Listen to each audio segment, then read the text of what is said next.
Ho definito vergognoso lo stipendio di 11.500 euro netti che ho ricevuto nel mese di dicembre e lo sottolineo perché è un insulto nei confronti di tutti i lavoratori e di tutte le persone per bene che ogni giorno si alzano la mattina per andare a lavorare e che magari non ce la fanno ad arrivare a fine mese. La denuncia del capogruppo del Movimento 5 Stelle in Consiglio regionale Jacopo Berti scatena, come era ampiamente prevedibile, la guerra degli stipendi a Palazzo Ferrofini, con la levata di scudi, in particolare della maggioranza, ma anche il PD dimostra una certa insofferenza e le accuse rivolte al grillino, incapace a loro dire di leggere il cedolino paga e colpevole di fare demagogia. Basta leggere bene il cedolino, si fa il calcolo in base a tutta l'annualità.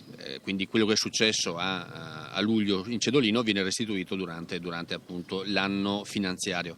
Quindi niente di speciale, è solo far chiarezza che la cifra detta da Berti non è assolutamente l'indennità del Consiglio regionale. In media perdiamo attorno ai 7.500, versiamo 2.000-2.500 euro al partito e poi dobbiamo praticamente pagare la campagna elettorale. Però anche qui dipende da quanto uno lavora. Taglia corto invece il presidente della Regione Veneto Luca Zaia, che ricorda a Berti l'esistenza di un capitolo di bilancio nel quale i consiglieri possono versare i soldi che ritengono di aver ricevuto in eccesso. Questa è una partita che qualsiasi consigliere può regolare autonomamente versando direttamente quello che ritiene in più direttamente alle casse della Regione.